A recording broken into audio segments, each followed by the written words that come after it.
திருமறை நேரம் பைபிள் அவர் presented by the National Bible College. கிறிஸ்துவின் சபையார் உங்களை வாழ்த்துகிறார்கள். Welcome to Satellite Bible Classes. அழகாய் நிற்கும் யார் இவர்கள், திரளாய் நிற்கும் யார் இவர்கள், சேனை தலைவராம் இயேசுவின் போர்த்தளத்தில் அழகாய் நிற்கும் யார் இவர்கள், அழகாய் நிற்கும் யார் இவர்கள். ஒரு தாலந்தோ 2 தாலந்தோ 5 தாலந்தோ உபயோகித்தோர், சிறிதானதோ பெரிதானதோ பெற்ற பணி செய்து முடித்தோர், அழகாய் நிற்கும் யார் இவர்கள், திரளாய் நிற்கும் யார் இவர்கள், சேனை தலைவராம் இயேசுவின் போர்த்தளத்தில் அழகாய் நிற்கும் யார் இவர்கள், அழகாய் நிற்கும் யார் இவர்கள். எல்லா ஜாதியார் எல்லா கோத்திரம் எல்லா மொழியும் பேசும் மக்களாம், சிலுவையின் கீழ் இயேசு ரத்தத்தால் சீர்போராட்டம் செய்து முடித்தோர், அழகாய் நிற்கும் யார் இவர்கள், திரளாய் நிற்கும் யார் இவர்கள், சேனை தலைவராம் இயேசுவின் போர்த்தளத்தில் அழகாய் நிற்கும் யார் இவர்கள், அழகாய் நிற்கும் யார் இவர்கள். காடுமேடு கடந்து சென்று கர்த்தர் அன்பை பகிர்ந்தவர்கள், யாசித்தாலும் போஷித்தாலும் விசுவாசத்தை காத்தவர்கள், அழகாய் நிற்கும் யார் இவர்கள், திரளாய் நிற்கும் யார் இவர்கள், சேனை தலைவராம் இயேசுவின் போர்த்தளத்தில் அழகாய் நிற்கும் யார் இவர்கள், அழகாய் நிற்கும் யார் இவர்கள். பரிசுத்த ஆண்டவர் இயேசு கிறிஸ்துவின் இனிய நாமத்திலே திருமறை நேர உறவுகளுக்கு வாழ்த்து சொல்லி வான்வழி வேத வகுப்புக்கு வரவேற்கிறேன். பிரியமானவர்களே, ராஜ்யத்தின் குடும்பம், அதில் திருமணம் என்று தொடங்கி நாம் படிக்க ஆரம்பிச்சிருக்கோம். வாழ்க்கையில் எல்லாவற்றுக்குமே ஒரு வழிமுறை இருக்குது. சின்ன குழந்தையாக இருக்கும்போது அம்மா இப்படி செய்யுங்க, இதை இப்படி வைப்பா அப்படின்னு சொல்லிட்டு அந்த குழந்தை பருவத்திலேயே சில வழிகளை இப்படி தான் நடக்கணும், இப்படி தான் செய்யணுன்றதை நமக்கு சொல்லிக் கொடுப்பாங்க. பள்ளி காலங்களிலும் கல்லூரி காலங்களிலும் பயிற்சி பட்டறைகளிலும் வேலைக்காக செல்லும் போதும் நமக்கு வழிமுறைகளை சொல்லிக் கொடுப்பாங்க. அந்தந்த நிறுவனம் அந்த நிறுவனத்துக்கான வழிமுறைகளை அவங்க வகுத்து வச்சுருப்பாங்க. எல்லாம் வேலை தானே, எல்லாத்துக்கும் ஒரே வழிமுறை தானே அப்படின்னு பொதுவாக்கவே முடியாது. அடுத்தது திருமணம் என்று வரும்போது நாம் தேவனுக்குள் கீழ்ப்படிந்த குடும்பங்களாக வாழணும், தேவன் எதிர்பார்க்கும் ஒரு குடும்பமாக நாம் அவருடைய வழிமுறையின்படி இருக்கணுன்றதை நாம் கவனிச்சாகணும். தேவன் திருமணத்துக்கான குடும்ப வாழ்வுக்கான வழிமுறைகளை வச்சிருக்கிறார். சரி, இப்போது நம்முடைய வாழ்க்கை சூழ்நிலைக்குள்ள ஒரு திருமண நிகழ்வுன்னு வச்சுக்கோங்களேன். அது கலாச்சாரம், பண்பாடு, அந்த குடும்பத்தோட வழக்கம் எல்லாமே கலந்து அந்த திருமண நிகழ்வுக்குள்ளே வந்துடும். அந்த திருமணத்துக்கான ஒரு அடையாளம் பார்த்திங்கன்னா தாலி கட்டுவது, மோதிரம் போடுவது. இன்னொரு சிலர் என்ன நினைக்கிறாங்க, இதெல்லாம் வேண்டாம், நாங்கள் வேத புத்தகத்தை மாற்றிக்கொள்கிறோம் அப்படின்வாங்க. இது ஒரு பக்கம் இருக்க, திருமண நிகழ்வு நடக்கும்போது அந்த திருமண உடன்படிக்கையை நிறைவேற்றும் போது மரணம் நம்மை பிரிக்கும் வரை அப்படின்னு ஒரு வார்த்தை சொல்கிறோமா இல்லையா? மரணம் வருகிற வரைக்கும் இந்த கணவன் மனைவி ஆகிய உடன்படிக்கையின் உறவுகள் நிலைத்திருப்பாங்க. மரணம் வந்தால் மட்டும்தான் அங்கே ஒரு பிரிவு ஏற்படும். அதற்கு மேல் காரணங்கள் இருக்குது, அதை நம்ம பிறகு பார்த்துக்கலாம்.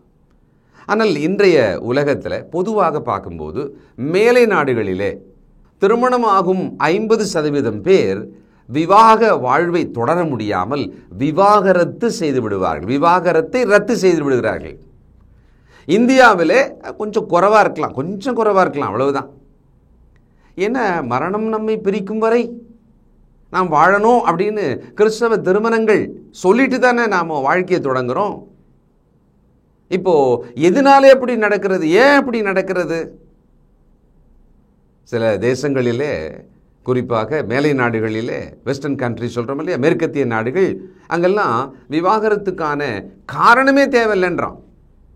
நான் வாழ விரும்பவில்லை அப்படின்னு சொல்லிட்டாலே போதுமா. முன்னெல்லாம் காரணங்கள், வலுவான காரணங்கள், அந்த காரணங்களை ஆராய்ந்து சட்ட ரீதியாகலாம் பார்த்த காலமெல்லாம் உண்டு. இப்போ என்ன சொல்கிறாங்க, even there is no need for reason for divorce அப்படின்ட்டான்.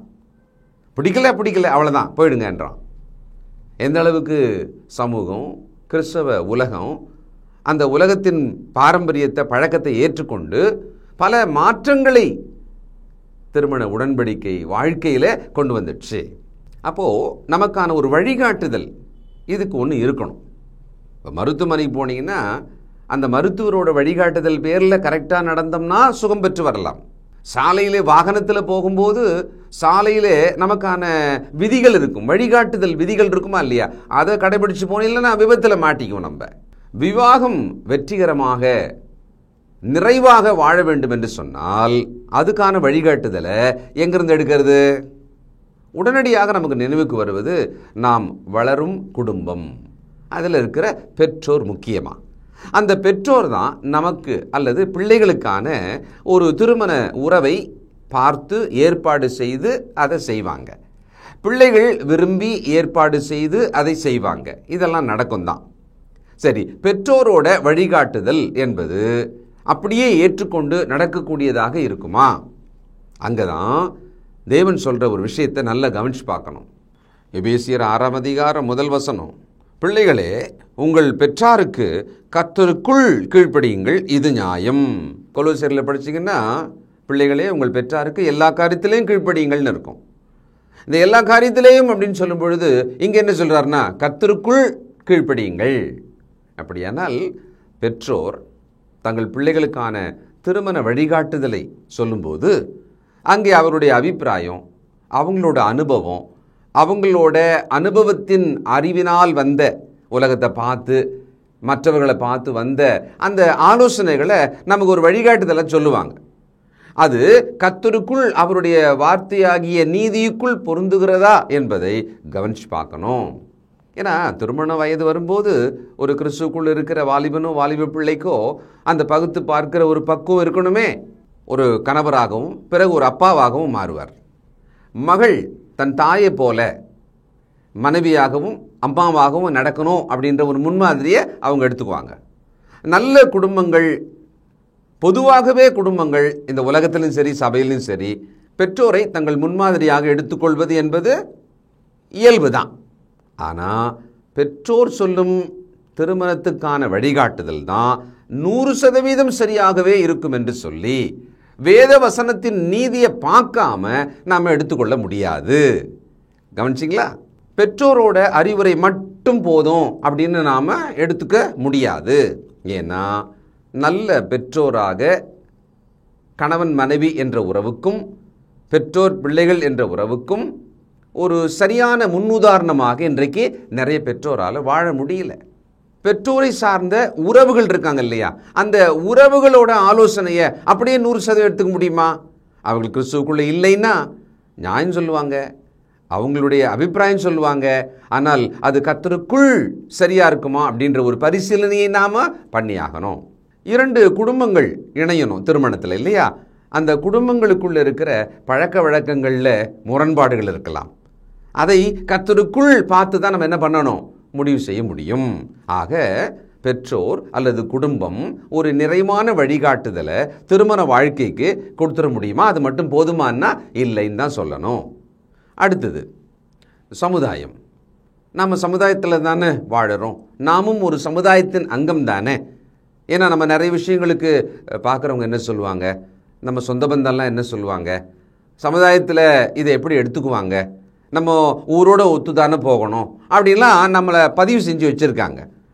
ஆனால் இந்த சமூகமானது இன்னைக்கு எந்த அளவுக்கு இருக்குன்னு சொன்னா, திருமண விஷயத்தில் சொல்றேன், திருமண உடன்படிக்கை வேண்டாம், அந்த திருமண ஒப்பந்தமே இல்லாமலே கூட வேற மாதிரி ஒரு ஒப்பந்தம் போட்டுக்கிட்டு நண்பரை போல, தோழன் தோழியை போல இருக்கலாம், கணவன் மனைவியை போலவும் வாழலாம், பிள்ளை பேறு வேண்டாம் என்றும் இருக்கலாம், பிடிக்கவில்லை என்று சொன்னால் பிரியலாம். இன்னைக்கு அப்படிப்பட்ட லிவிங் டுகெதர் வந்தாச்சு. அடுத்தது பலவிதமான பாவ சேர்க்கைகள் வந்துவிட்டது. நீங்க யோசனை பண்ணி பார்த்தா உங்களுக்கே தெரியும். பல சீர்கேடுகள் இந்த சமுதாயத்தில் அங்கீகரிக்கப்பட்டு விட்டது. சமுதாயத்தாலே அவர்களுக்கென்று அடையாளங்களை வைத்துக் கொள்றாங்க, சின்னங்களை வைத்துக் கொள்றாங்க, அவர்கள் சட்டங்களை தங்களுக்காக சாதகமாக எழுத சொல்லி கேட்குறாங்க. இதெல்லாம் இன்னைக்கு வந்துச்சு. அப்ப சமுதாயத்தை ஒரு பூரணமான நியாயமான வழிகாட்டுதலாக எடுத்துக்க முடியுமான்னா முடியாது. ரோமர் 12ஆம் அதிகாரம் 1-2. அப்படி இருக்க சகோதரரே, நீங்கள் உங்கள் சரீரங்களை பரிசுத்தமும் தேவனுக்கு பிரியமுமான ஜீவ பலியாக ஒப்புக் கொடுக்க வேண்டும் என்று தேவனுடைய இரக்கங்களை முன்னிட்டு உங்களை வேண்டிக் கொள்கிறேன். இதுவே நீங்கள் செய்யத்தக்க புத்தியுள்ள ஆராதனை. நீங்கள் இந்த பிரபஞ்சத்துக்கு ஒத்த வேஷம் தெரியாமல் தேவனுடைய நன்மையும் பிரியமும் பரிபூர்ணமான சித்தம் என்னதென்று பகுத்தறியத்தக்கதாக உங்கள் மனம் புதிதாகிறதுனாலே மறுரூபமாகுங்கள். இந்த பிரபஞ்சத்துக்கு ஒத்த வேஷம், இந்த சமூகத்துக்கு ஒத்த அந்த சாயலை ஒரு கிறிஸ்தவன் அப்படியே எடுத்து போட்டுக்க முடியாது. அங்கே அவன் தேவ நீதியை வைத்து பார்த்து தான், அதை ஃபில்டர் பண்ணி தான் அவன் அதை சரியா செய்ய வேண்டிய அவசியம் திருமண உடன்படிக்கை விஷயத்திலும் மிக முக்கியமாக. யாக்கோபு 1:27. திக்கற்ற பிள்ளைகளும் விதவைகளும் படுகிற உபத்திரவத்திலே அவர்களை விசாரிக்கிறதும் உலகத்தால் கரைபடாதபடிக்கு தன்னை காத்துக்கொள்கிறதுமே பிதாவாகிய தேவனுக்கு முன்பாக மாசில்லாத சுத்தமான பக்தியாயிருக்கிறது. உலகத்தால் கரைபடாதபடி காத்துக்கொள்ள வேண்டும். உலகம் கரைகளை நல்லதுன்னு சொல்லுது, அப்படித்தானே? அப்போ நாம் தேவ நீதி ஆகிய சட்டங்களை, தேவனுடைய வார்த்தையை வைத்துதான் உலகம் ஒன்று சொன்னா கூட அதை நியாயம்னு சொன்னாலும் அதை லட்சம் பேர் கோடி பேர் பின்பற்றாங்களே அப்படின்னு சாதிச்சாலும் கூட நாம் கவனமாக இருக்க வேண்டும். அப்படியானால் திருமண அல்லது குடும்ப வாழ்க்கைக்கான வழிகாட்டுதலை எங்க எடுக்கிறது? 1 யோவான் 2ஆம் அதிகாரம் 15 முதல். உலகத்தில் உள்ளவைகளிலும் அன்பு கூறாதிருங்கள். ஒருவன் உலகத்தில் அன்பு கூர்ந்தால் அவனிடத்தில் பிதாவின் அன்பில்லை. ஏனெனில் மாம்சத்தின் இச்சையும் கண்களின் இச்சையும் ஜீவனத்தின் பெருமையுமாகிய உலகத்தில் உள்ளவைகள் எல்லாம் பிதாவினால் உண்டானவைகள் அல்ல, அவைகள் உலகத்தினால் உண்டானவைகள். உலகமும் அது நிச்சயம் ஒழிந்து போம். தேவனுடைய சித்தத்தின்படி செய்கிறவனோ என்றென்றைக்கும் நிலைத்திருப்பான். தெளிவா இருக்கு இல்லையா?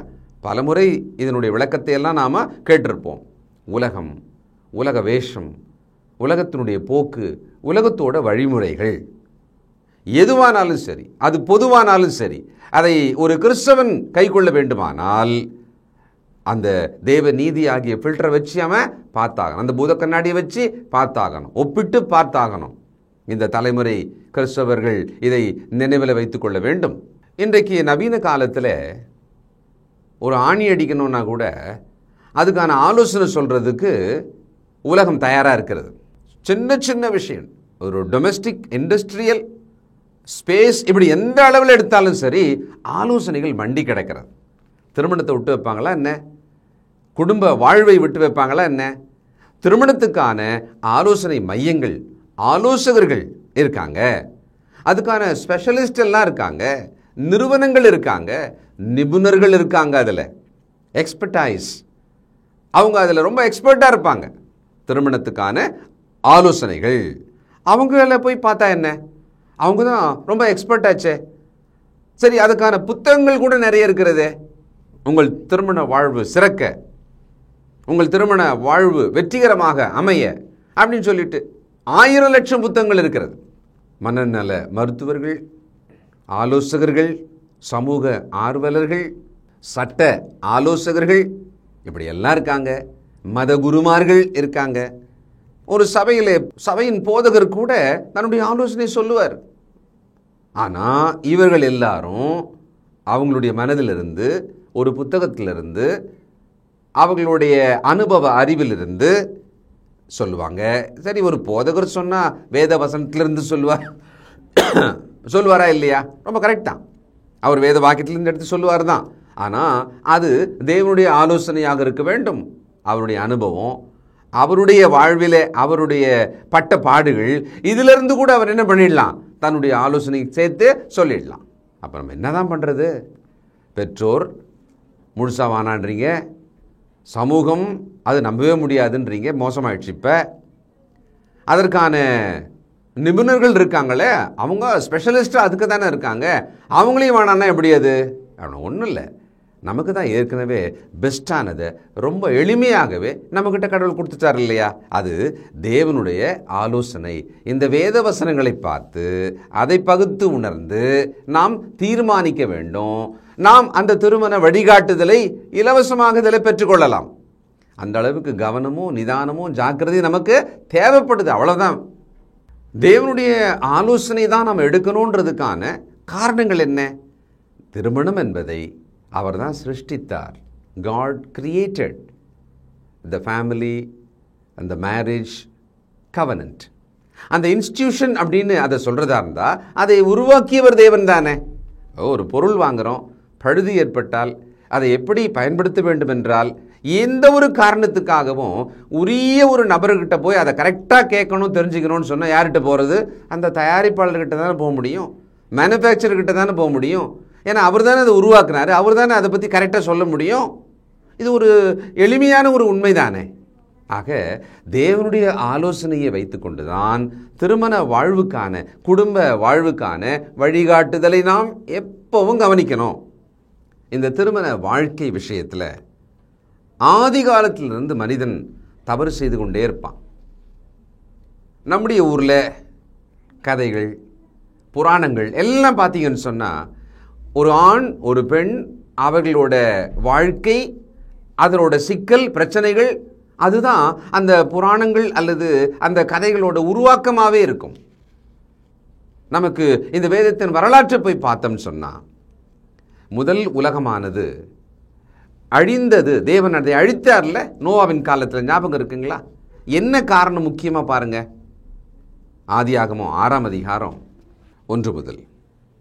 மனுஷர் பூமியின் மேல் பெருகத் துவக்கி அவர்களுக்கு குமாரத்திகள் பிறந்தபோது தேவகுமாரர் மனுஷகுமாரத்திகளை அதிக சௌந்தரியமுள்ளவர்கள் என்று கண்டு அவர்களுக்குள்ளே தங்களுக்கு பெண்களை தெரிந்து கொண்டார்கள்.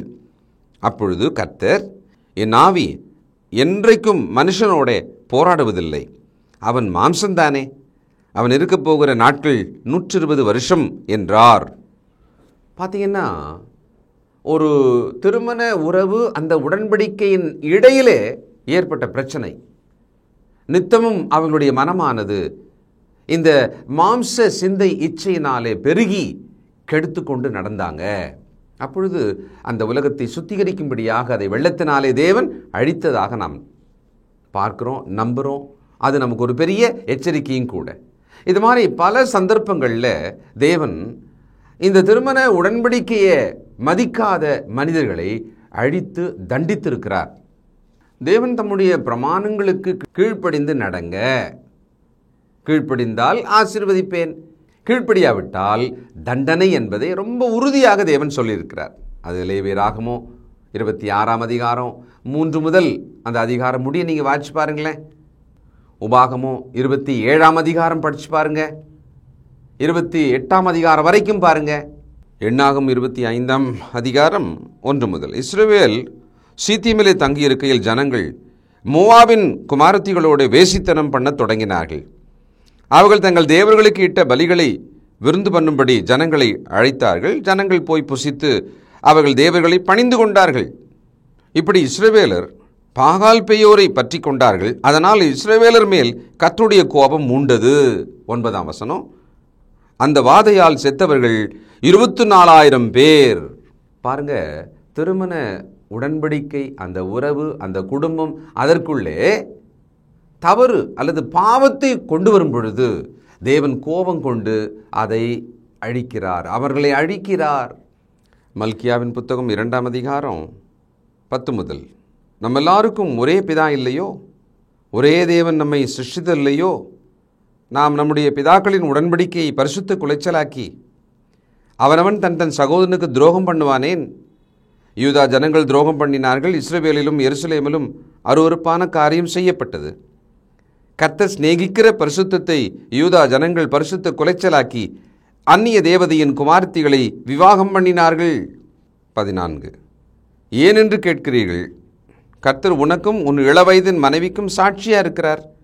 உன் தோழியும் உன் உடன்படிக்கையின் மனைவியுமாகிய அவளுக்கு நீ துரோகம் பண்ணினாயே. அவர் ஒருவனை அல்லவா படைத்தார்? ஆவி அவரிடத்தில் பரிபூர்ணமாயிருந்ததே. பின்ன ஏன் ஒருவனை படைத்தார்? தேவ பக்தியுள்ள சந்ததியை பெரும்படிதானே. ஆகையால் ஒருவனும் தன் இளவயதின் மனைவிக்கு துரோகம் பண்ணாதபடிக்கு உங்கள் ஆவியை குறித்து எச்சரிக்கையாயிருங்கள். தள்ளிவிடுதலை நான் வெறுக்கிறேன் என்று இஸ்ரவேலின் தேவனாகிய கர்த்தர் சொல்லுகிறார். அப்படிப்பட்டவன் கொடுமையினால் தன் வஸ்திரத்தை மூடுகிறான் என்று சேனைகளின் கர்த்தர் சொல்லுகிறார். ஆகையால் நீங்கள் துரோகம் பண்ணாமல் உங்கள் ஆவியை குறித்து எச்சரிக்கையாயிருங்கள். அப்போ தேவன் பாருங்க, ஆரம்பத்திலிருந்து இந்த மல்கியான்கிற இந்த கடைசி புத்தகம் வரைக்கும் பழைய ஏற்பாட்டினுடைய இறுதி பக்கம் கூட நான் பார்க்கும்போது அங்கே இந்த திருமண உடன்படிக்கை விஷயத்தில் அவர் சொன்ன முறைமைகளை மீறி நடக்கிறதை கண்டித்தும் தண்டித்தும் வருகிறார். எபிரேயர் 13ஆம் அதிகாரம் 4வது வசனம், விவாகம் யாவருக்குள்ளும் கனமுள்ளதாயும் விவாக மஞ்சம் அசுசி படாததாயும் இருப்பதாக, வேசி கள்ளரையும் விபச்சாரக்காரரையும் தேவன் நியாயந்தீர்ப்பார். அப்போ தேவன் இந்த திருமண உறவு, உடன்படிக்கை, குடும்பம் இவைகளுக்கான வழிமுறைகளை கொடுத்திருக்கிறார். அதை நாம வரிசையாக கவனிக்கத்தான் போகிறோம். இப்பொழுது அதற்கான தண்டனையை எவ்வளவு தீவிரமாக, எவ்வளவு சீரியஸாக கடவுள் கொடுத்தார்ன்றதை நாம் பார்த்துடணும். அங்கே கடைசியாக மல்கியாவில் படிக்கும்பொழுது 2 முறை அந்த வாக்கியம் வந்தது. உங்கள் ஆவி குறித்து எச்சரிக்கையாருங்கள். What kind of a spirit you have? இதில் நீங்கள் எப்படிப்பட்ட ஆவி உள்ளவர்களாக இருக்கிறீர்கள்? உடன்படிக்கையை காப்பாற்றுகிற விஷயத்தில் இன்றைய தலைமுறையை பார்க்கும்போது மிக மோசமான தலைமுறையாக, திருமண உறவை காப்பாற்ற முடியாமல் தவிக்கிற தலைமுறையாக இருக்கிறது. நாம் ரொம்ப எச்சரிக்கையாக இருக்கணும். தேவனுடைய பிள்ளைகளாகிய நாம் இன்னும் 1000 வருஷம் 2000 வருஷம் ஆனாலும் கூட இந்த வேத வாக்கியத்தின் சத்தியத்தின்படியாக நாம் நடந்தாக வேண்டும். அதான் நமக்கு பாதுகாப்பு, அதான் நமக்கு நிம்மதி, அதுதான் சமாதானம். இந்த உலகம் தரவே முடியாத சமாதானம் தேவன் தம்முடைய வார்த்தையின்படி நடக்கிறவர்களுக்கு வைத்திருக்கிறார். ஆண்டவர் சொன்னார், என் சமாதானத்தை உங்களுக்கு வைத்து போகிறேன். அது எப்படி அது அவருடைய சமாதானம்? டைரெக்டாக நம்ம கட்டிடும். வார்த்தையின்படி நடந்தால் நமக்கு சமாதானம்தான். திருமண உடன்படிக்கை உறவிலே, குடும்ப வாழ்விலே இயேசுவினுடைய வார்த்தையை கவனிச்சு பார்த்து நாம் நடக்கணும். ஜெபம் செய்வோம். இரக்கமுள்ள பிதாவே, பரிசுத்தரே, நன்றியோடுமை துதிக்கிறோம்ப்பா. ஏதோ நல்ல தம்பதியர்களை வேதத்தில் பல இடங்களில் எங்களுக்கு காண்பிக்கிறீர். அவர்கள் உமது நீதியை மதித்து நீதிமான்களாக, பரிசுத்தவான்களாக வாழ்ந்ததையெல்லாம் நாங்கள் பார்க்கிறோம். ஏதோ திருமணத்துக்கான வழிகாட்டுதலை என் தாய் தகப்பன் சொல்வதை மட்டும் கேட்டு நடப்பேன் என்றில்லாமல், சமூகம் என்ன போக்கில் போகிறதோ அப்படி நான் போவேன் என்றில்லாமல், நிபுணர்கள் சொல்வதை கேட்டால் சரியாக இருக்கும் என்றில்லாமல், இவை எல்லாவற்றுக்கும் உம்முடைய நீதியை, உம்முடைய வார்த்தைகளை கவனித்து அதை புரிந்து உணர்ந்து அதன்படி நடப்பதற்கு தேவனாகிய உம்முடைய வழிகாட்டுதலை, உம்முடைய வழிமுறைகளை நாங்கள் சரியாக பின்பற்றி நடக்க உதவி செய்யும். அதை தவறவிட்டதால் இன்றைய உலகின் திருமணங்களிலே அப்பா 50% மேலானவர்கள் முறிவு அடைந்து விவாகரத்து செய்து அதனால் சந்ததிகளையும் தவிக்க விடுவதை நாங்கள் பார்க்கிறோம். எங்களிடத்தில் இதை பற்றிய தெளிவு, நல்ல புத்தி, உமக்கு பயப்படும் பயபக்தியை தாரும். எங்கள் பிள்ளைகளுக்கு தாரும், இந்த சந்ததிக்கு தாரும், இதோ சபைக்கு தாரும் தகப்பனே. உம்முடைய கரத்தில் எங்களை தாழ்த்தி ஒப்புக் கொடுக்கிறோம். நீர் எங்களுக்கு இதில் இறங்க வேண்டும். இயேசு கிறிஸ்துவின் பரிசுத்த நாமத்தில் தயவாய் ஜெபிக்கிறோம் எங்கள் பிதாவே, ஆமென். தம்பீரான் ஒருவனே, தம்பமே தருவனே, வருதவிது குமரகுரு பரமனுவேலே நம்பி வந்தேனே. நான் நம்பி வந்தேன் மேசையா, நான் நம்பி வந்தேனே. திவ்ய சரணம் சரணம் சரணம் ஐயா நான் நம்பி வந்தேனே. நின் பாத தரிசனம் அன்பான கரிசனம் நித நித சரி தொழுவதிதம் எனவும் உறுதியில் நம்பி வந்தேனே. நான் நம்பி வந்தேன் மேசையா நான் நம்பி வந்தேனே. திவ்ய சரணம் சரணம் சரணம் ஐயா நான் நம்பி வந்தேனே. நாதனே கிருபை கூர் வேதனே சிறுமை தீர் அதிநலம் மிகும் உனதிரு திருவடி அருளே நம்பி வந்தேனே. நான் நம்பி வந்தேன் மேசையா நான் நம்பி வந்தேனே. திவ்ய சரணம் சரணம் சரணம் ஐயா நான் நம்பி வந்தேனே. நான் நம்பி வந்தேன் மேசையா நான் நம்பி வந்தேனே. திவ்ய சரணம் சரணம் சரணம் ஐயா நான் நம்பி வந்தேனே. தொடர்பு கொள்ள வேண்டிய முகவரி திருமறை நேரம் 58 சர்ச் தெரு, குமரன் நகர், சென்னை 6,82,000. செல்போன் 9385500882. கர்த்தாவே தேவர்களில் உமக்குப்பானவர் யார்?